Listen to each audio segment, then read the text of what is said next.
All right, we are live. Welcome to another Moneywise Wednesday. Hey guys. I'm Andre. I'm Kelly. And we are here to talk about some windfall wisdom. Woohoo! So we wanted This to. is a fun one. This is going to be fun because we had kind of a heavy subject last time. On our bonus episode, if you weren't with us, we talked about some identity theft and fraud-free finances. So today, we wanted to kick back, relax a little bit, and talk some fun and talk about what happens when you receive money. We don't talk about that enough on this podcast. So let's talk about it. We're usually dragging you down with savings and all that good stuff. We're going to talk about a little bit of that today, but let's have some fun. All right, let's do it. So what do you do when you come into some extra cash? Blow it all. No, I'm just kidding. I think that's what most people do. I mean, I want to stick this with your mind as we talk today. So what would you do if you won the lottery and at the end of the day, you could keep $1 million? Just keep that in your brain right now, all right? And as we go through this episode, I want you to really think about if your ideas change or if you have some new strategies or if it stays the same. Okay. So keep that in your mind, all right? So today we're going to discuss the importance of smart savings, investing while you're also making sure you leave room for a little bit of fun, because fun is the important part. To be honest, what's the point in a windfall if you don't enjoy it? But you got to be responsible, okay? So this first segment, we are going to talk a little bit about what is a financial windfall. You want to define it for us, Kelly? Yeah, it's basically a large, unexpected sum of money. And large is all relative. Yeah, to the eye of the beholder, I guess you could say. Sure. For some of us, $200 might seem really like a lot of money. It certainly went to my daughter. She's like, whoa. Yes. For sure. And then for some people, it might mean thousands or tens of thousands. So I think, first of all, it's important to kind of maybe identify what does that mean to you, right? But it's an unexpected sum of money, however large that might look. Yeah, in whatever phase and stage of your life you're in. So if you're in a phase of your life where you're struggling, $100 might be a windfall. Yeah. Right. If you're doing okay, the $100 might be a drop in the bucket, and it might take something more significant to count as a windfall. But let's talk about some common windfalls. So the first thing we have on here is tax refunds, and I have a little bit of a story because this is the first year in my adult life that I've ever owed taxes. Yeah. And it came as a little bit of a shock. We're kind of used to getting a pretty good, tax return. Not like I see some people getting like thousands and thousands of dollars, but we get a decent tax return most of the time. But this year, we finished doing our taxes and we saw that we actually owed Uncle Sam some money. Ouch. And it wasn't a good feeling. It's only happened once to us. Really? Yeah.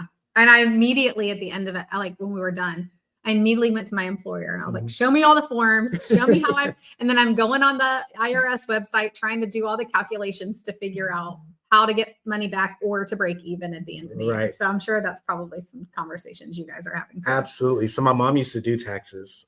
She did it professionally. And when we were done, we were like, no, call her right now. Let's make sure we did this thing right.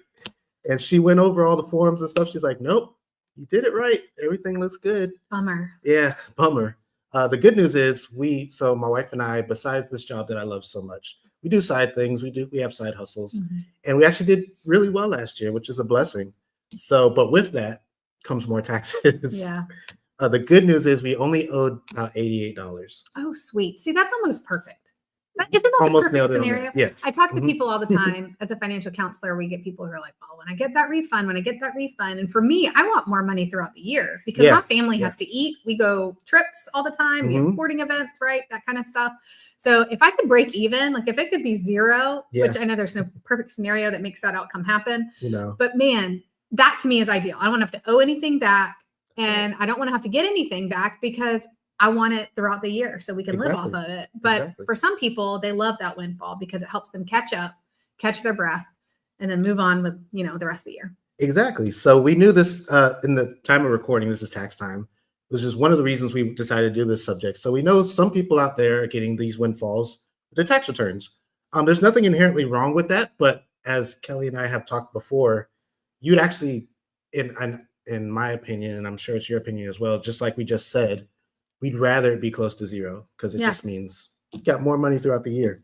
Yeah. So tax refunds is one windfall. Work bonus or performance incentives, which is a raise in other terms. Lottery or gambling winnings. Inheritance. Uncle Billy Bob passed away, unfortunately, but left you a pot of money. Legal settlement or insurance payouts, or a surprise check from a long lost relative. It does happen. We have an aunt, Melissa and I, my wife, we have an aunt on her side who just randomly sends us money That's so sometimes. sweet. It is the sweetest thing in the I world. wish it was my aunt. I know. Right? I love my aunt, not gonna Yes. lie, but that's very sweet. It is. I've only seen her in person once. Oh, no way. But every so often throughout the year, she just sends us a That's check so kind. and says, "We're thinking about you." And I it love is that. so sweet. That is Absolutely. sweet. I hope to get to that place in life Right? where I can be that aunt that just sends surprise checks to my nieces and nephews. Exactly. Brighten their day. That'd be really cool. Yeah. So if you've ever found $20 in an old coat pocket, you know what it feels like to get a little bit of a windfall. Yeah. To me, that feels like a great windfall. When I'm doing laundry and that $20 just falls out, oh man, it feels so good. Now imagine that feeling, but a little bit bigger. That's when we talk about a windfall. Now the IRS is not your rich uncle, right? But your tax windfall, your tax refund might feel like a mini lottery. I think so. I think it does for a lot of people. Some people get really big tax returns. Yeah. And that kind of surprises me. You know? I think those are people who want that to happen. Sure. I think they maybe plan it that way, Mhm. live more of a minimalist type lifestyle throughout the year. Mhm. And if I was at a stage of life where I could do that, I might like that idea, Sure. because then by the time you get your refund, that's your maybe summer fund money, or, maybe people use that to they make one big extra payment on their car, their house, or a loan that they have. So we used to pay our property taxes and home insurance with our tax refund. Yeah. Were you expecting to do that this year? So we actually just saying, what's your plan for that, Andre? We need to have a little counseling session after this. We're in a little bit of a better place, and so we set up our own escrow account to take care of that stuff. So we're growing up. Yay! You're hashtag adulting. So next, we want to talk about the smart money moves when you get these windfalls, whether it be big or small. Let's be smart about it, right? Yeah. So pause before you splurge. I know this is hard. This is so tough because it seems like it's just free money out of the blue, right? But how do we have a smart strategy for before we splurge? Yeah. I was actually just working with someone recently, and she's like, well, when I get my refund, I think I'm just going to pay that debt off. And I was like, okay, but let's pause for a second. Because when we're forecasting and looking ahead on the budget, we're anticipating that our budget's going to be a little tight. Right. So the last thing we want to do, I'm not saying don't pay your debts off, guys. That's not what I'm saying. We're all about debt management around here. But it really made her think about, oh, you're right. Like, why wouldn't I want to just put that money away and have a cushion? Because I don't know what the next 60 days are going to look like. Exactly. I think my budget's going to be a little shy, of my goals that I'm trying to accomplish. And so, that's why we call that peace of mind, right? Yeah. That emergency fund, building that up so that you can sleep really good at night. And if something happens, it's there so you can stay on track. So I think you're right. I think pausing and just taking a deep breath and really thinking about everything first before you make a decision could really help you not regret some choices. For sure. When it comes to what you do with your windfall. One thing I just thought about as you were speaking is if you're a gig employee or if you're if you're someone who doesn't receive regular income, we call that irregular income. This might be a good time to squirrel away for those months or those weeks that may not be as good. Yeah. Because if you're an irregular employee, good and well that 1 week might be great, or 1 month you may receive a lot of money, but 1 month you may not. Right. And you may not have planned for that. And so maybe this windfall can help you kind of even the balance that way. Absolutely. So think about your emergency fund first. If you do not have a 3 to 6 month of expenses paid or saved, this is priority number one. This is one of the hardest steps. It really is. In debt management. It really is. That emergency fund, we talked about it before, but it really will help you. You may not get to that 3 to 6 months right away. So we always encourage you to start off small, start where you can. If you can just save away $500, $1,000, that sweet number is kind of $2,000 just to have. If you can get that squared away, then I think after that, you can start thinking about your next moves. But if your emergency fund isn't set up at this point, when you get your windfall, I think it's a great time to go ahead and get it established. Yeah, absolutely. So now you want to do your debt check. So consider using a portion of your windfall to pay down high interest debt, your credit cards, your personal loans, etc. And this is where you excel because you love the avalanche method Love of it. paying off your I'm debt. the oddball out here. It's a unpopular, I think, opinion. Sure. But even if you're in the midst of your snowball, you could, if you're trucking along with your snowball, you could use a portion of your windfall to go ahead and do an avalanche as On far the as higher, on the highest interest. yeah. Because your minimum payment might not change, depending on what type of debt it is. Mhm. But if it's a fixed loan, for Mhm. example, right, your monthly payment might not change since you're not. But your amortization will, like you're going to pay it off sooner. So Exactly. imagine, let's just say that you for let's say you had a 36-month loan on a personal loan, right? Mhm. At a high interest rate, fixed payment, fixed term. It's going to end in 36 months. Mhm. But for 3 years, let's say you always used your tax refund to pay a principal payment on that loan, Mhm. right? You can do the math to figure out how much earlier you'll pay that off. Yeah. And you're going to pay it off significantly earlier than 36 months. Significantly, like Especially if it's your highest interest. Yep. Loan or whatever. So And you'll actually save money. yeah, which is totally. Great. That's why I love the avalanche method. Yeah. You're all about saving that money. That's right. So after you've used that portion to pay down your debt, and whatever method you decide to do, we're not saying which one is right or wrong. We're saying whichever makes more sense to you in your mind. After you've done that, you want to start looking at the future, investing in the future. So retirement contributions, if you have an IRA or 401k, if you don't have one, maybe setting one up, right? Anybody can set up an IRA. Mm-hmm. So you could set up an IRA, which is individual retirement account. I don't like to assume everybody knows these terms, Mm-hmm. but it's an individual retirement account. There's different types. We're not going to get into the weeds with that. But you could set up your own retirement account to set yourself up for the future. You could do college savings if you have children and you want to save for college, or you can do some home improvement and add some value to your home. Yeah, all good advice. So after you've done that, think about some tax considerations because not all windfalls are tax-free. Mm-hmm. We talked about that lottery earlier, and one thing I mentioned was after you've paid your taxes, you have $1 million. Because lottery winnings are taxed heavily. So if you win the lottery or get something like that, or there are other types of windfalls that you may have to pay taxes on, I'm not a tax expert, so I don't know what those would be specifically, but just consider that because you may be receiving a lot of money and maybe your first instinct is to splurge. Yeah. Well, now Uncle Sam comes calling, says, hey, now you owe us a bunch of money, but you spend it all. Right. So something to think about. So talk to a tax expert, make sure you're doing everything you're supposed to be doing. And, just make sure you're not spending all the money you're supposed to be giving back to Uncle Sam. That's right. Because Uncle Sam wants his money. All right.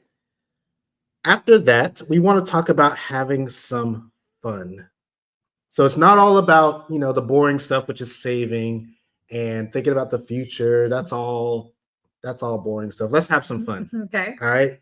So you want to talk about the fun, setting up something for yourself? Yeah, I think this is just, putting it aside for a guilt-free thing. Maybe you've been wanting to take a dream trip somewhere, or I don't know, maybe you have a milestone event coming up in the next year, like a milestone birthday or anniversary, and you want to splurge a little bit more than usual. Yeah. I mean, gosh, I know this isn't fun, but to me, this is fun because I want to save money. But like, I might think about maybe doing something different at a holiday. So like Christmas is coming up. Maybe we want to do something different. We've talked about like when the kids get older, it's like we already have enough stuff. Maybe it's an experience during a holiday or something like that. I think that's fun, even though it's kind of around a holiday or something like that. For sure. And I think the key of that is guilt-free. Exactly. Because, if you have a windfall, of course, you've done all the things that you were supposed to do. And that's what helps make it guilt-free, right? You've taken care of all the responsibilities, all the adulting stuff. So now we have this little bit of money set aside to do what we want to do. Yep. Right. Yep. Absolutely. So, like you said, we can getaways, splurge on a gadget. Like you've been eyeing that high-end TV for months now. Well, maybe now you have the money to go ahead and get it. Fancy dinner, helping loved ones, or supporting a charity. All of those things you can do guilt-free now because you've taken care of your responsibilities. Yeah, I like that. So, go ahead. Well, and I was going to say, while you were speaking to it, made me think about when we're talking about guilt-free, if you do feel guilt from the way you've spent your windfall or any other funds, then I think you have to, again, go back to the beginning, pause, and kind of be thinking about how else would I have survived this situation if I didn't have that windfall? That's a great point. And so oftentimes I find that people, and this is going to be, again, probably an unpopular opinion, but people feel like, oh, well, that tax refund, I deserve it. Sure. So therefore I can blow it, Sure. or I can go spend it on something that's not as boring or responsible, but you have to really take a look at your situation, because that windfall might be that saving grace, right. In getting you through that situation, whatever it might be. But oftentimes, sadly, we find that people are like, I don't care what the responsible thing is to do. I only want the fun because the rest of the year is so stressful. I deserve to be able to go on this trip, or I deserve to be able to go splurge here, but then later find that they sometimes regret having done that. I should have spent it more wisely. And so I think going into the fun idea is, as long as it's responsibly, like it makes sense in the timeline of your life, that it makes sense in your financial snapshot, that it's going to not make your situation any worse, say, than it was before. But I think the point here is, if you're in that position where you can, it's okay to choose to do so. It's okay to choose to have the fun and to splurge this time around. Where we see this a lot is with student loan payments, right? We see a lot of, I used to work at a financial institution on this right in front of the college. Okay. And you would always know when the student loan checks hit. Yeah. Because the students would come in and just withdraw all their funds. Yeah. And a lot of them were not using those funds for school. Right. And this is no judgment, but how many times have we heard, I wish I would have spent that money all the time, more responsibly. All the time. Right. And now you're saddled with a whole bunch of student loan debt. And nothing really to show for it. Nothing to show for it. Right. Exactly. Because it's stuff or experiences that they're using their money on. Or they had a lot of fun. Thursday night, ladies night. For sure. Yeah. A lot of fun was happening. That's right. None of this other stuff was taken care of. You weren't thinking about your IRA when you... No, not at all. All right. So the rule of thirds is interesting. I saw this. When I was researching, I saw this, and I thought it was really interesting. I want to get your thoughts. Okay.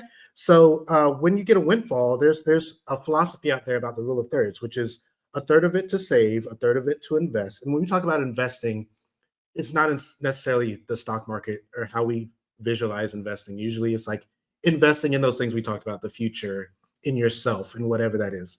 So a third to save, a third to invest, and a third to enjoy. So that allows flexibility based on your personal goals. How do you feel about that? I like it. I think it's very much like when we talk about budgeting, we talk about the 50-30-20 rule. I think it's just considered as a guideline. It's like guide rails. Like this is a really good way to kind of have your cake and eat it too. Like I'm being responsible, but I'm also having my fun. So I kind of like it. I can see how it would be a good strategy for certain personality or money persona types. I can see how it would be a win-win. Spenders like myself. I'm a spender. So I think and especially if you're in a combined household where you combine your money together, and maybe most couples we know are usually opposites when it comes to money. Most of them are not.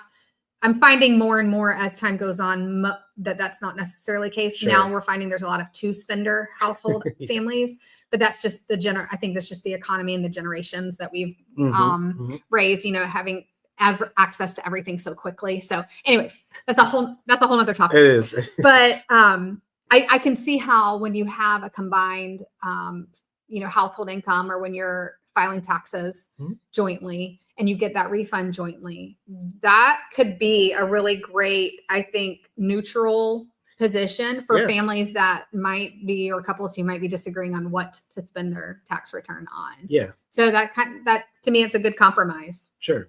For sure. depending on the amount. Now, if you're only getting $1,000 back, Hey, it makes it a little bit harder to that. But we can still get creative. And so I kind of like that. Again, you can sleep at night knowing we made a little bit of a responsible decision. And now let's hold back a little bit for us because it has been a tough year and we do deserve this. And our family needs the break from XYZ. So Sure. I like it.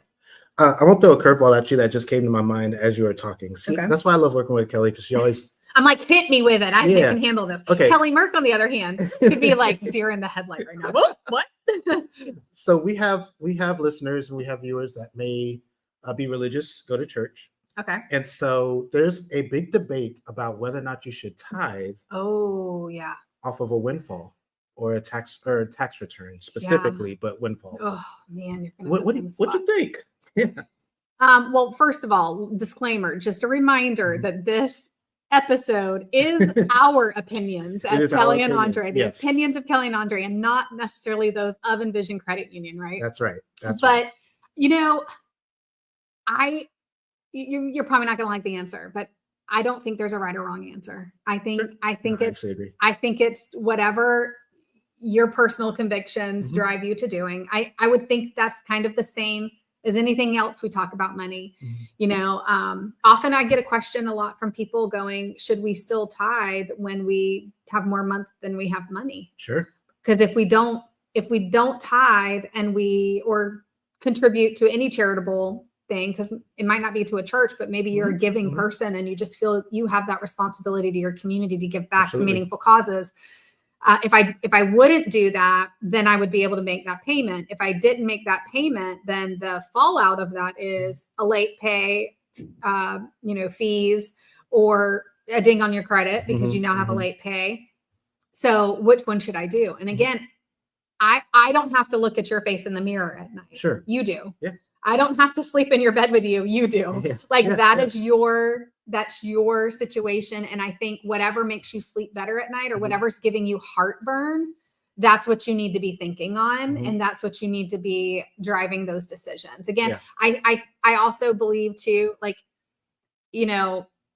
well, I guess I'll just stop right there. But I think when religion's involved, I think there's another motivation behind just what do I do that's just right. And again, I think you need to work that out with whatever in your household or whatever powers in your life that you feel responsible to. I feel like that is a very personal thing. But I guess my advice would be, though, I know this is a long-winded answer. I'm sorry. My advice would be, though, not to ignore that nudging, because if you feel like your conscience is telling you this is the wrong choice or this maybe we should do, I think it causes to pause. And do some self-reflection. Yeah. And maybe some meditation or some prayer or whatever until you feel at ease with a choice. For sure. Yeah. Yeah. And I didn't mean to put you on the spot. No, you're good. The reason I asked you that question is because I get asked that a lot as a counselor, It's not to endorse any religion or anything like that, but it's a question that we get. And I thought it was important to discuss it because I agree with you, actually. I don't think there is I've heard it argued well both ways.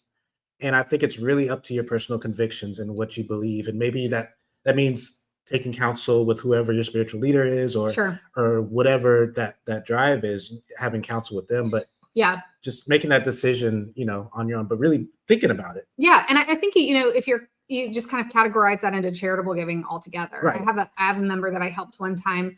I remember she felt very strongly about contributing to a charitable organization through her employer because her employer did a match. Okay. And she was like, I give to this organization because they were an important factor in something happened in her family. And so as an adult, she really wanted to give back to this organization who had left an imprint on her life.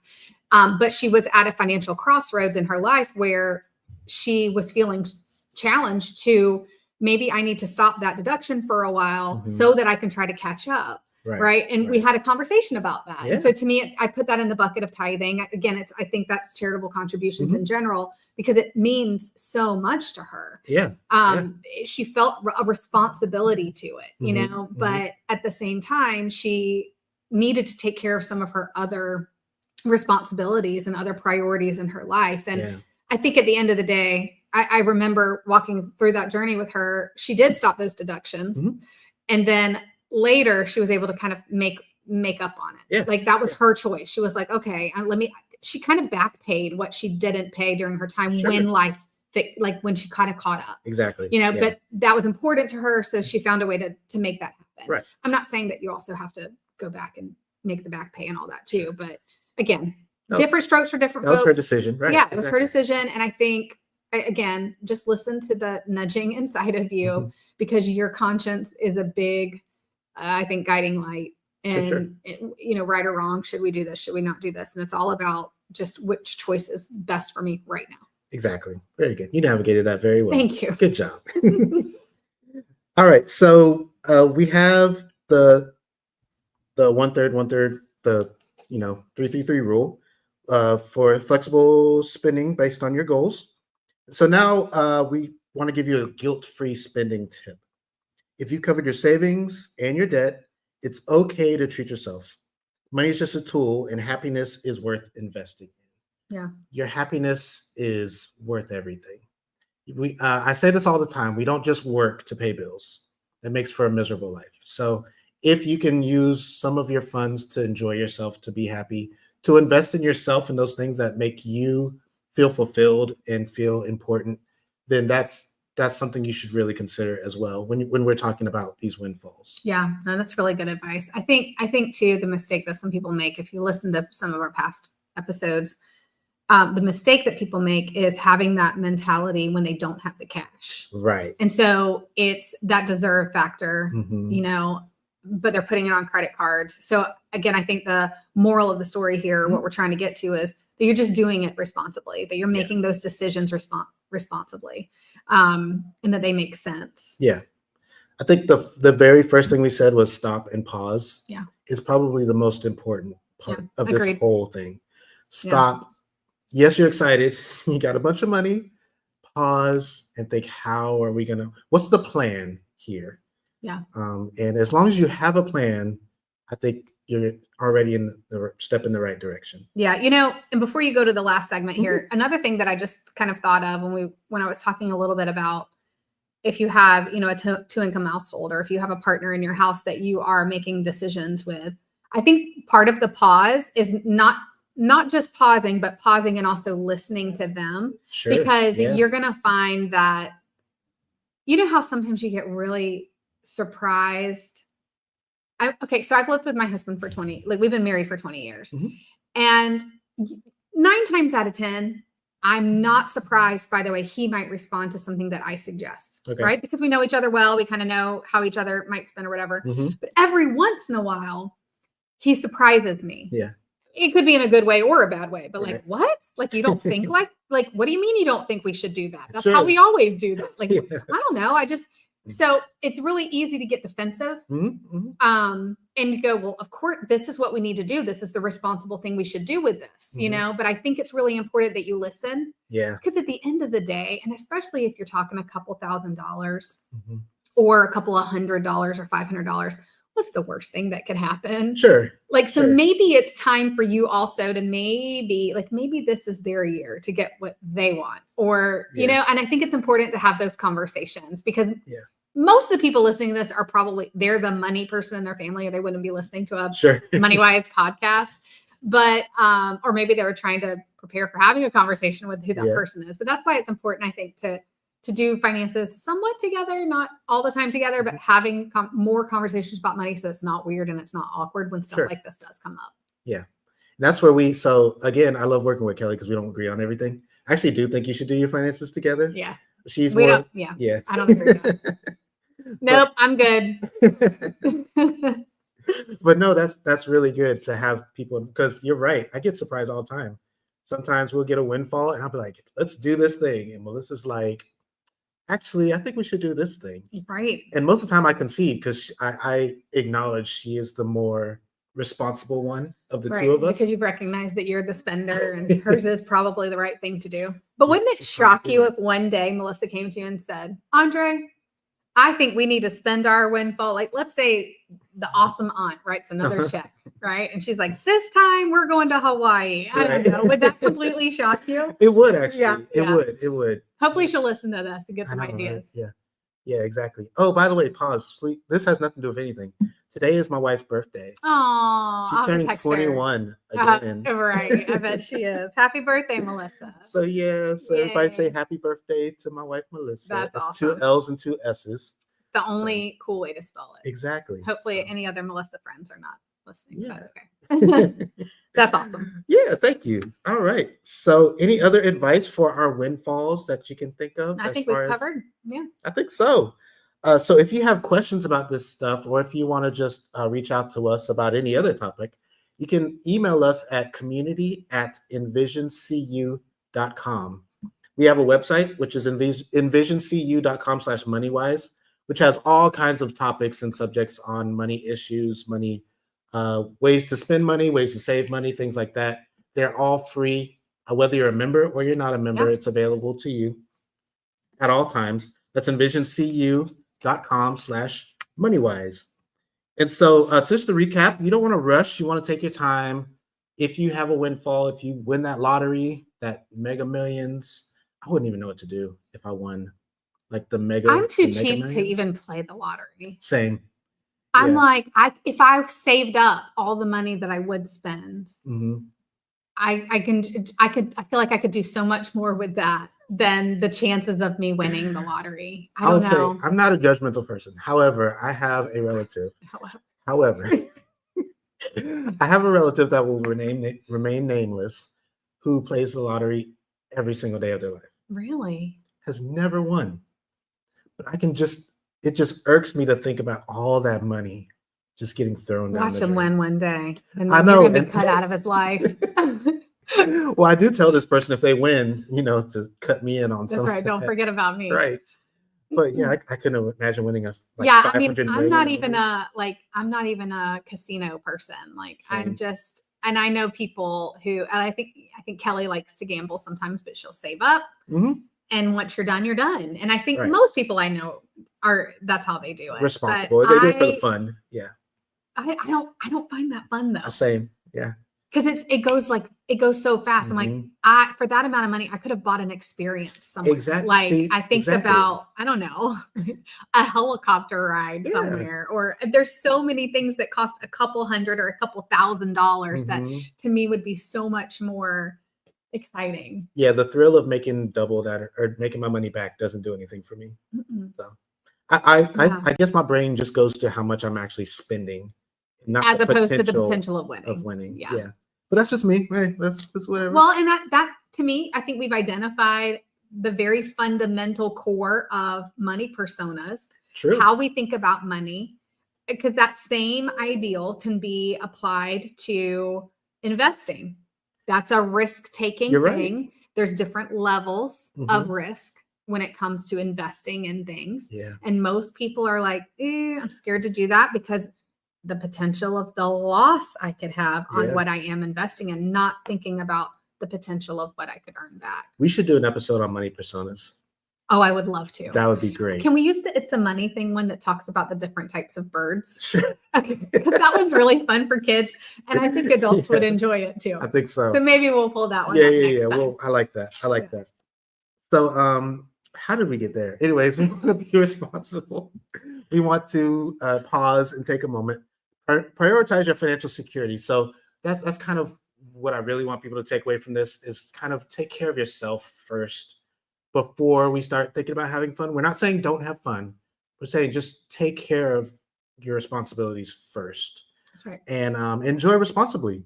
Have fun, but do it responsibly. Isn't there a beer that uses that tagline? Ooh, that's just drink responsibly. Is it? Okay, sorry. And then It might be. My husband's family is from Wisconsin, and they have a drink Wisconsinably shirt. I'm like, every time I'm in the airport, they never have my size. So I'm like, this is my year. I'm going to Green Bay. I'm sure you can order one. I'm sure you can. Yeah. But anyway, so sorry. We got way off. No, that's great. Drink Wisconsinly. Isn't that great?